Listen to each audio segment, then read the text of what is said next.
The moment that would shake the Catholic Church to its foundations began not with thunderous proclamation, but with the soft whisper of silk against stone, as Pope Leo XIV stared at the golden vestments laid before him like a glittering trap. Heavy doors had closed behind him with a muffled thud, sealing out the triumphant chants, the pealing bells, and the flash of cameras that had announced his election to the world. Inside the room of tears, silence pressed against him like a living thing, thick, sacred, and expectant. This was where newly elected popes were left alone to weep, to pray, or to tremble beneath the weight of eternity that had suddenly settled upon their shoulders. The chamber was austere, yet solemn, its cream-colored walls bearing only a simple crucifix, whose bronze figure gazed down with infinite compassion. Beneath that watchful presence, 3 papal cassocks waited on a velvet-draped table, each cut to a different size, each shimmering with threads of gold that caught the overhead light like captured starlight. They were magnificent garments, heavy with the weight of centuries, stitched not merely with fabric, but with tradition, expectation, and a particular kind of royal splendor that had dressed popes for generations. Cardinal Robert Francis Benedict. Pope Leo XIV stood motionless in the center of the room, his breath slow and measured, his weathered hands hanging loose at his sides. He did not look at the waiting vestments. Instead, his eyes wandered the chamber as if searching for something else, something not adorned with gold thread or ecclesiastical grandeur. In the corner, barely visible in the shadow cast by a wooden prayer bench, lay a small canvas bag, worn with age and stained from years of humble service. It looked entirely out of place in this holy chamber of papal transformation. Yet something in Leo's gaze settled upon it, like a man recognizing an old friend in an unexpected place. The sacristan, a soft-spoken man in his 60s with gentle eyes behind wire-rimmed spectacles, stepped forward carrying the smallest of the 3 cassocks. The fabric rustled like whispered prayers as he approached. "Your Holiness," he said with quiet reverence, bowing slightly as generations of his predecessors had done in this very room.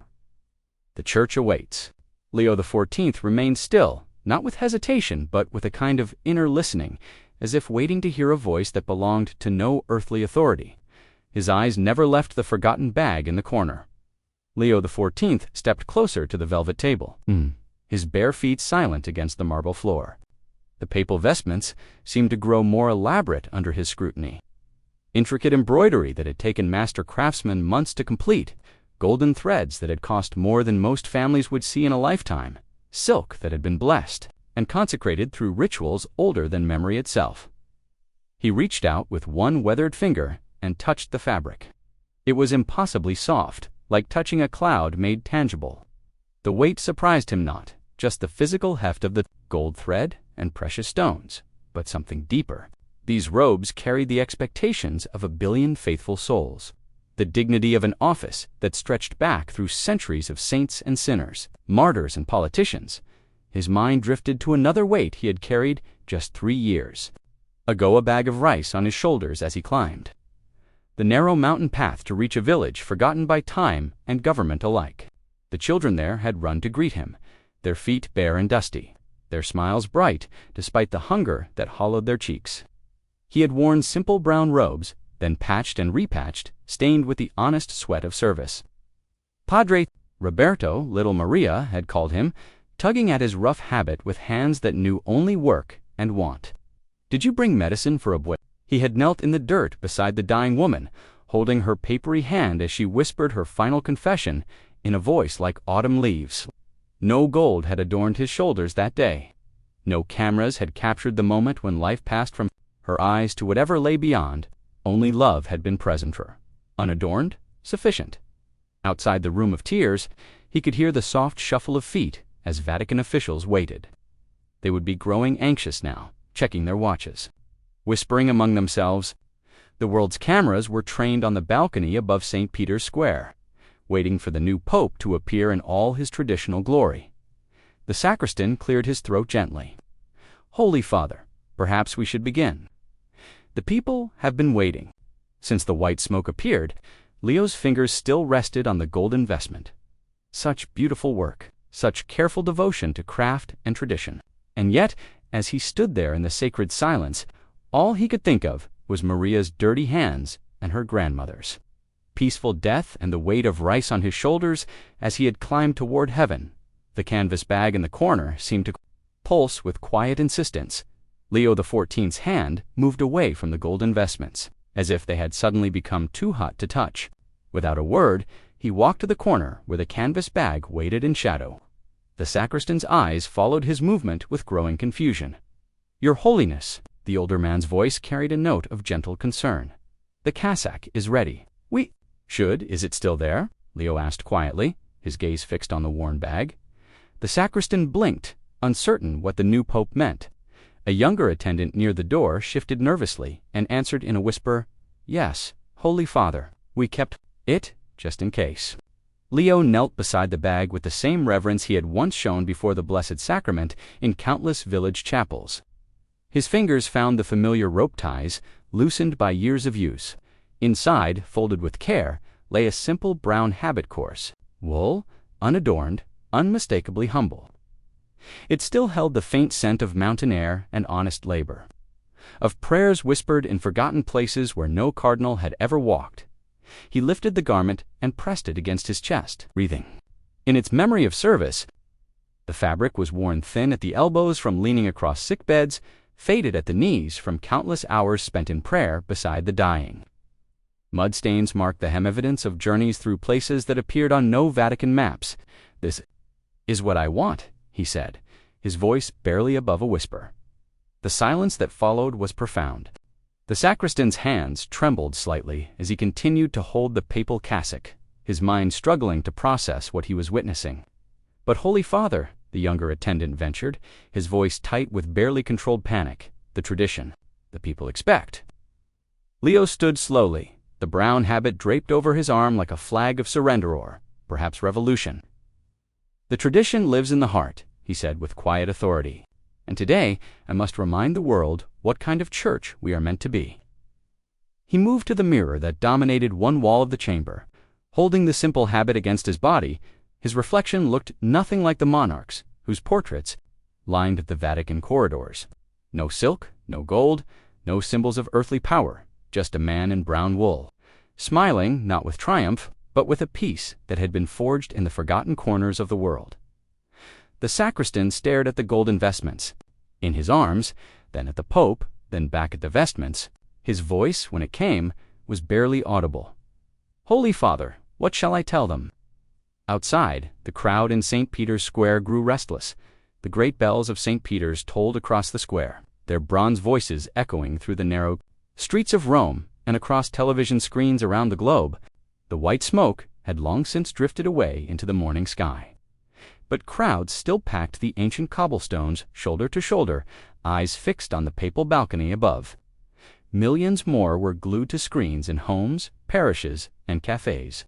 Watching history unfold in real time, news anchors whispered urgent commentary in dozens of languages, speculating on the identity of the new pope, debating the significance of the delay. 30 minutes had passed since the announcement. Something was different this time. The air itself seemed to hold its breath behind the closed balcony doors. Silence lingered like incense. Vatican officials exchanged glances, thick with confusion and barely contained panic. Protocol had been shattered.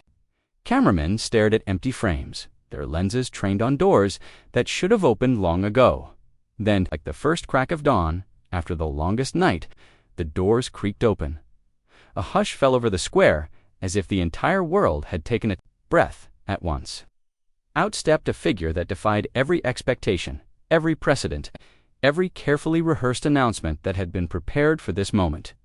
Pope Leo XIV wore no white silk cassock, no red mozzetta draped his shoulders, no golden stole caught the morning light. Instead, he stood before the world in a plain brown habit coarse and wrinkled, its edges frayed and stained with the honest wear of years spent among the forgotten. Around his neck hung a simple wooden cross, dark with age and smooth from countless fingers that had touched it in prayer. The silence stretched on, profound and electric. In the front rows of the crowd, a child began to cry out from fear, but from some primal recognition of something pure and startling. A young mother knelt and made the sign of the cross with trembling fingers.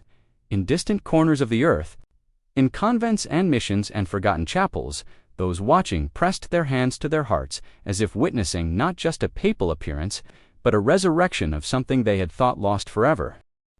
Leo XIV raised his weathered hand in blessing.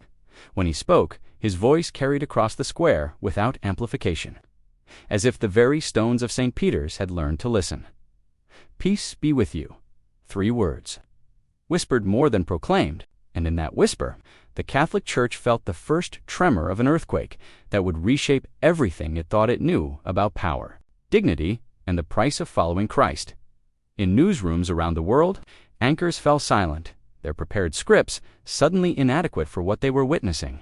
Within minutes of Leo XIV's appearance, the image of the Pope in brown wool had traveled faster than any encyclical ever written. Social media erupted in a digital wildfire of shared photographs, each one carrying the same impossible sight: the successor of St. Peter, dressed like a medieval friar rather than a sovereign pontiff, in the marble corridors of the Vatican. Cardinals moved like men walking through a dream they couldn't wake from. Cardinal Burton, his scarlet zucchetto slightly askew, stopped mid-stride when a Swiss guard handed him a tablet displaying the global reaction. His weathered face drained of color as he scrolled through headlines in a dozen languages. Brown tunic, Pope shocks world, humble habit history, Francis reborn. "This cannot be happening," he whispered to Cardinal Reeves, who stood frozen beside a window overlooking the still crowded square. 15 centuries of papal dignity, and he appears dressed like ... like Christ might have, Reeves finished. Quietly, though his voice carried more wonder than horror, across the Atlantic. In the gleaming studios of cable news networks, commentators struggled to find language adequate for what they had witnessed. CNN's religion correspondent stared directly into the camera, her usual composure shaken. "I've covered 3 papal elections," she said, "but nothing, absolutely nothing, has prepared us for this moment." In the rural parishes of Latin America, a different kind of shock rippled through congregations.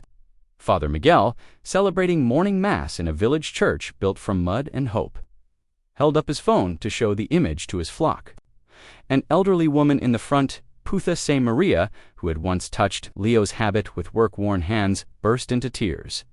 "I told you," she sobbed to anyone who would listen, "I told you he never forgot us." But not every reaction carried such joy. In the opulent cathedral of a European capital, Monsignor Kellner closed his laptop with deliberate force after reading the early commentary. "Populist theater," he muttered to his assistant. "The papacy is not a stage for social statements."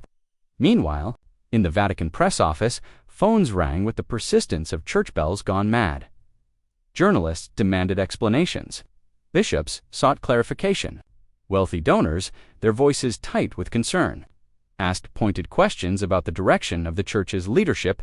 Press Secretary Father Lombardi, a man trained in the delicate art of ecclesiastical diplomacy, found himself staring at talking points that had become utterly useless.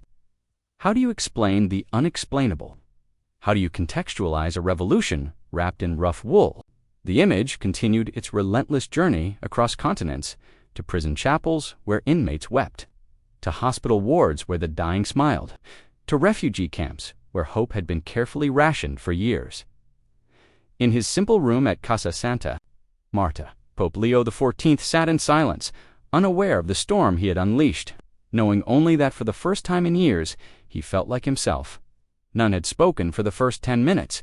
The weight of what they had witnessed still pressed against him like a physical thing, the image of their newly elected pontiff standing before the world in peasant's clothing, dismantling 1,500 years of papal dignity with a single, devastating choice. "The phone calls haven't stopped," Cardinal Burton finally said, his voice tight with controlled frustration. Bishops from every continent. Wealthy benefactors asking if they should reconsider their planned donations. The French ambassador actually asked if there had been some sort of ... misunderstanding. Cardinal Toretti, his jowls trembling slightly, leaned forward in his chair. The dignity of the office, Thomas, the very dignity we're sworn to protect. One appearance, one moment, and he's reduced the papacy to street theater. The faithful are confused, added Cardinal Castellanos, smoothing his crimson robes with nervous fingers. My secretary showed me the social media reaction. Half are calling it prophetic, half are calling it scandalous. This kind of division, is dangerous, Burton finished. We have a responsibility to the Church, to stability, to the traditions that have sustained us through persecution and war and revolution. And now, he gestured helplessly toward the window, beyond which lay the world that had witnessed Leo XIV's unprecedented appearance. Cardinal Martinelli, the youngest among them at 63, shifted uncomfortably. Perhaps we should consider that the Holy Father may have reasons. His background in mission work, his time with the poor, his background is precisely the problem, Toretti interrupted. He thinks like a parish priest, not a pontiff, the symbolic weight of papal authorities the respected commands. The influence it wields for the good of souls, all of it depends on dignity. On the understanding that this office transcends the man who holds it, Burton nodded gravely. When the Pope appears indistinguishable from any mendicant friar, what message does that send? That the chair of Peter is just another seat, that the Vicar of Christ is no different from any village pastor. Outside, the sounds of Rome settling into evening filtered through the thick stone walls, distant traffic. Church bells marking the hour, the faint echo of tourists still gathered in St. Peter's Square, many unwilling to leave the site of the morning's revolution. We need to act carefully, Burton continued, his voice dropping to barely above a whisper. Not in opposition ever that in guidance, the Holy Father clearly needs advisors who understand the broader implications of papal presentation. The silence that followed was heavy with unspoken possibilities and the gathering weight of institutional resistance. 3 days after his revolutionary appearance, Pope Leo XIV slipped quietly through a side gate of the Vatican walls, his brown habit drawing curious glances, but no immediate recognition from the morning commuters hurrying past.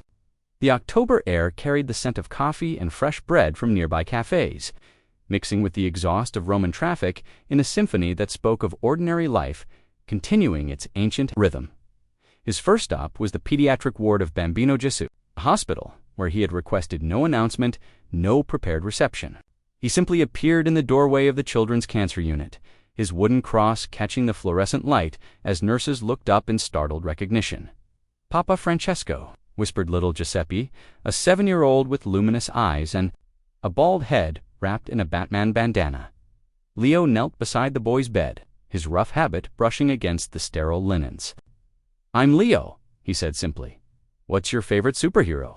For 20 minutes, the Pope of Rome discussed the relative merits of Batman versus Spider-Man with a dying child. Their conversation punctuated by Giuseppe's mother, weeping quietly. In the corner, not from sorrow, but from the impossible grace of being seen by someone who wore no crown but commanded the attention of the world. From the hospital, Leo walked to a refugee camp on the city's outskirts, where Syrian and Eritrean families lived in prefabricated shelters that gleamed white under the Mediterranean sun. Here, too, he needed no introduction. An elderly woman named Fatima, her headscarf faded from years of displacement, took one look at the man in brown and began to cry. "You came," she said in broken Italian, reaching for his hands with fingers weathered by loss and hope in equal measure. Leo sat with her family in their cramped shelter, sharing tea and listening as she told him about the grandson who had drowned in the crossing, about the husband who still woke screaming from dreams of bombs, about the daughter who had learned to read Italian but feared she would never belong anywhere again. When he left, Leo pressed his wooden cross into the young girl's palm. "Christ is here with you," he whispered in Arabic he had learned decades ago in a different mission, a different lifetime. Word of these visits spread through Rome like water, finding its own level, not through official channels or press releases, but through the organic network of the forgotten, suddenly remembering they had not been abandoned. By evening, Vatican officials were fielding calls from diplomats confused about papal protocol, from bishops concerned about security, from critics questioning whether the Vicar of Christ should be distributing personal items to refugees. In his sparse room that night, Leo XIV opened his journal and wrote a single line. "If they expect me to be distant from suffering, they have elected the wrong man." Outside his window, Rome slept uneasily, sensing that something fundamental had shifted in the ancient relationship between power and service. The document arrived on cream-colored Vatican stationery, bearing no signature but carrying the weight of carefully orchestrated concern. It appeared simultaneously on the desks of 12 senior cardinals, each copy hand-delivered by discreet messengers who vanished as quickly as they had come. The letterhead bore only the papal coat of arms, but the contents spoke with the voice of institutional alarm. Concerns regarding recent developments in papal presentation and their impact on ecclesial dignity read the title in elegant Latin script. What followed was 3 pages of measured language that managed to question Pope Leo XIV's judgment. Without ever mentioning his name directly, Cardinal Burton read the memorandum in his private study, his reading glasses reflecting the amber light of his desk lamp. Each paragraph was crafted with the precision of canon law. Expressing worry about unprecedented departures from liturgical tradition, noting the confusion among the faithful regarding appropriate reverence, and suggesting the need for pastoral guidance to ensure the Holy Father's noble intentions do not inadvertently undermine the authority of the papal office. In his opulent residence near the Pantheon, Cardinal Torretti poured himself a glass of aged wine and reviewed the same document. With satisfaction, the memorandum was received with very different emotions. Cardinal Mendoza, whose own diocese encompassed some of Latin America's poorest regions, crumpled his copy and threw it toward the waste paper basket. It missed, landing on the floor like discarded dignity. "Ecclesial presentation," he muttered in Spanish, using words his grandmother would not have approved of. As if Christ worried about ecclesial presentation when he washed the apostles' feet. Young Cardinal Williams, recently elevated and still uncertain of his place in Vatican politics, held the document with trembling hands. The language was seductive in its reasonableness, the concerns seemingly legitimate, yet something in his gut, the same instinct that had drawn him to priesthood in the first place, recoiled from the calculated tone. By evening, informal conversations had begun in monastery gardens and private chapels. Cardinals who had remained neutral found themselves pressed to take positions. The memorandum had accomplished its purpose, creating a sense of crisis that demanded response in the apostolic palace. A copy of the document found its way to Father Lombardi's desk. He read it twice, then locked it in his drawer and poured himself an unusually generous measure of whiskey. Tomorrow, he knew, journalists would begin asking questions about sources close to the Vatican, expressing concerns. About the Pope's unconventional style, the memorandum bore no signatures, claimed no authority, and made no demands. It simply existed, like a seed planted in fertile ground, waiting to see what kind of harvest it might yield. In his modest room at Casa Santa Marta, Pope Leo XIV slept peacefully, unaware that somewhere in the marble corridors of power, its modernist architecture softened by careful lighting that cast gentle shadows across the assembled dignitaries. Ambassadors from 43 nations sat in precisely arranged rows, their formal attire a symphony of diplomatic protocol dark suits, ceremonial sashes, medals that caught the light like captured stars. This was the quarterly State of the World address, a Vatican tradition where the Pope met with the global diplomatic corps to discuss matters of international concern. Cardinal Burton stood near the entrance, his scarlet robes immaculate, watching the ornate clock on the wall with growing anxiety. In 20 minutes, Pope Leo XIV would enter this hall filled with the world's most powerful representatives. Every eye would be upon him. Every detail would be scrutinized, photographed, analyzed. By governments whose relationship with the Holy See depended on respect for papal dignity and authority. "Your Eminence," whispered Monsignor Kellner, approaching with hurried steps, "we've prepared the traditional vestments in the sacristy. The white cassock, the red mozzetta, the pectoral cross of Paul VI, everything has been blessed and is waiting." Burton nodded curtly, and the Holy Father, in his room, praying. He asked not to be disturbed until 15 minutes before the ceremony. Through the tall windows, Burton could see news vans lining the Via della Conciliazione. This address would be broadcast live across 5 continents. The Chinese ambassador sat in the front row, his presence alone representing months of delicate negotiations. The Russian delegate checked his watch with visible impatience. The German foreign minister studied her notes with the focus of someone for whom every protocol mattered 10 minutes before the ceremony. Father Lombardi appeared at Burton's elbow, his face pale with barely controlled panic. "He's coming," Lombardi whispered. "But he's wearing the brown habit." Burton's jaw tightened imperceptibly. Around them, Vatican staff members exchanged glances, heavy with foreboding. The ambassadors continued their quiet conversations, unaware that in the corridors beyond, a crisis of unprecedented proportions was approaching. Perhaps Kellner suggested, desperately, we could delay the ceremony. Claim a scheduling conflict? Give us time to ... To what? Burton asked sharply. Force the vicar of Christ into vestments he has clearly rejected. The great doors at the far end of the hall remained closed, but beyond them, footsteps echoed in the marble corridor, measured, unhurried, carrying the weight of a choice that would either humble the mighty or humiliate the church. Before the eyes of the world, Burton clasped his hands behind his back and straightened his shoulders. In 60 seconds, they would discover whether Pope Leo XIV's commitment to simplicity extended to moments when the stakes could not be higher. The footsteps grew closer. The assembled diplomats fell silent. Sensing the approach of power, the doors opened with ceremonial gravity. And Pope Leo XIV entered the Paul VI audience hall, as he had entered every room since his election in, the same brown habit that had shocked the world, now bearing the additional weight of international scrutiny. The fabric, still coarse and unadorned, seemed almost defiant under the crystal chandeliers, a declaration written in wool rather than words. A murmur rippled through the assembled diplomats like wind through wheat. The Chinese ambassador's expression remained carefully neutral, but his aide leaned forward with unconcealed fascination. The German foreign minister's pen stopped mid-note.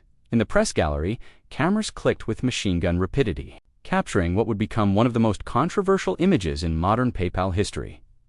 Leo XIV walked to the simple wooden podium with the same measured pace he had carried through refugee camps and hospital wards. He showed no awareness of the silk and ceremonial sashes surrounding him, no acknowledgement that his rough wool habit stood in stark contrast to the diplomatic finery that filled every seat. "My brothers and sisters," he began, his voice carrying easily through the hall without amplification. "I come before you not as a prince among princes, but as a servant among servants." The words landed like stones in still water. The Russian delegates shifted uncomfortably. The British ambassador exchanged glances with his French counterpart. This was not the language of traditional papal diplomacy, with its careful phrases and ecclesiastical grandeur. "The church I represent owns no armies, commands no fleets, controls no markets," Leo continued. "We offer only what Christ offered: love for the wounded, hope for the hopeless, and an inconvenient insistence that the last shall be first." In newsrooms across the globe, editors scrambled to capture the significance of the moment. BBC's Vatican correspondent spoke in hushed tones. "This is unprecedented. The Pope is essentially rejecting the entire framework of Vatican diplomacy." On social media, the image of Leo XIV addressing world powers in his peasant's habit exploded into viral currency. #Brown Tunic Pope began trending worldwide within minutes. In slums and favelas, in refugee camps and rural villages, people gathered around shared screens to watch their church speak truth to power in language they recognized, but in the ornate chambers of the Vatican, phones rang with diplomatic protests. The French ambassador requested clarification on papal protocol. The American delegation expressed concerns about appropriate reverence for heads of state. In his private study, Cardinal Burton watched the live feed with growing alarm, knowing that each word from Leo's lips was driving a deeper wedge between the papacy and the political establishment that had supported the church for centuries. As Leo XIV continued his address, speaking of justice and mercy rather than treaties and concordats, the battle lines that had been forming in shadow stepped fully into the light. The church was choosing sides, whether it wanted to or not. The Catholic Church had not faced a crisis of identity this profound since the Reformation.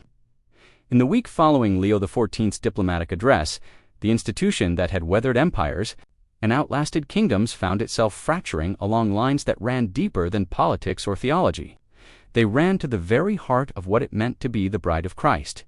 In the marble corridors of the Vatican, cardinals passed each other with the wary courtesy of diplomats from warring nations.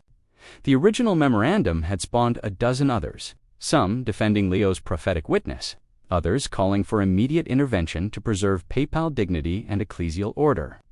Anonymous letters circulated like samizdat literature, each faction claiming to speak for the true heart of the church. Cardinal Burton's coalition had grown to include 17 senior prelates. Their meetings now held in the Sistine Chapel after hours, beneath Michelangelo's depiction of divine judgment. "The scandal is spreading," Burton announced to the assembled cardinals, his voice echoing off the famous ceiling. "3 major donors have suspended their contributions. The Knights of Malta are questioning their allegiance. Even our allies in the diplomatic corps are suggesting the Pope requires guidance." But Cardinal Mendoza's response carried equal force from the opposite end of the chapel. "The scandal you speak of is the gospel walking among us again. When did we become so afraid of following Christ that we call his presence disruptive?" The division rippled outward like cracks in a dam. In seminaries across Europe, young men destined for priesthood debated whether they were called to serve a church of palaces or a church of the poor. In convents, nuns found themselves choosing between traditional obedience and the radical witness of their new pope. Some bishops quietly removed papal photographs from their offices, unsure whether the man in the brown habit represented their ideal of Catholic leadership. The global media sensed blood in the water. CNN devoted entire programs to the Vatican Civil War. The Times of London ran daily updates on the Pope who divided Christianity. Social media algorithms amplified every statement, every rumor, every leaked document that suggested the Catholic Church was tearing itself apart. Yet in the forgotten corners of the world, in hospices and soup kitchens, in refugee camps and prison chapels, a different story was unfolding. Mass attendance was rising in the poorest parishes. Vocations to religious life were increasing among young people who had never imagined themselves called to serve. Letters poured into Vatican offices from places that rarely appeared on ecclesiastical maps, all carrying the same message. "Finally, we see Christ in his church again." The summons came at dawn, delivered by a trembling Monsignor who could barely meet Pope Leo XIV's eyes. Cardinal Burton and his coalition were requesting an urgent audience not in the formal throne room, but in the Sistine Chapel, where papal conclaves had decided the fate of the Church for centuries. The message was clear. This was about more than protocol. This was about the soul of Catholicism itself. Leo XIV walked through the Vatican corridors one final time in his brown habit. The coarse wool now familiar against his skin like a second nature. Swiss guards stood at attention as he passed, their faces masks of professional neutrality that couldn't quite hide their own uncertainty about the drama unfolding around them. The morning light streamed through ancient windows, casting long shadows that seemed to whisper of endings and beginnings. The Sistine Chapel fell silent as he entered. 17 cardinals stood arranged like a tribunal beneath Michelangelo's Last Judgment, their scarlet robes a stark contrast to the simple brown figure who had disrupted their ordered world. Cardinal Burton stepped forward, his face etched with the weight of duty and genuine anguish. "Holy Father," he began, his voice echoing in the sacred space where popes were born. "We come not as enemies, but as sons of the Church who fear for her future. The confusion among the faithful grows daily. Our diplomatic relationships strain under the weight of unconventional presentations. The very authority of the papal office. Is that what you think this is about?" Leo XIV interrupted gently, his voice carrying none of the fire of confrontation but all the quiet authority of settled truth. He walked to the center of the chapel, standing directly beneath the painted figure of Christ in judgment, his arms outstretched in eternal blessing and condemnation. "Tell me, Thomas," he said, using Burton's baptismal name with deliberate intimacy, "when you were ordained, what did you promise?" Burton's jaw tightened. "To serve Christ and his church. And where do you find Christ?" The question hung in the air like incense. Cardinal Torretti shifted uncomfortably. Cardinal Martinelli, the youngest among them, stared at his hands. "In the Eucharist," Burton replied carefully. "In Scripture, in the traditions, in the poor," Leo XIV said simply. "In the sick, in the stranger, at your gate. In the prisoner you visit or fail to visit. In the child who dies while we debate the proper length of our sleeves." He turned slowly, his gaze touching each cardinal in turn. "You speak of authority as if it were a crown to be polished rather than a cross to be carried. You worry about dignity as if it were a garment to be displayed rather than a service to be lived." From his habit, Leo XIV withdrew a folded paper letter written in a child's unsteady handwriting. This came yesterday from a girl in Bangladesh. Her name is Rashida. She's 9 years old and Muslim, but she wrote to the Pope, who dresses like Jesus. She wanted to know if God loves children who aren't Christian. His voice remained steady, but tears gathered in his eyes. I wrote back and told her, yes, that God loves her beyond measure, that the Church exists not to command respect, but to offer hope. Do you think she cared whether I wore silk or wool when she read those words? Cardinal Mendoza stepped forward from the back of the group, his dark eyes shining.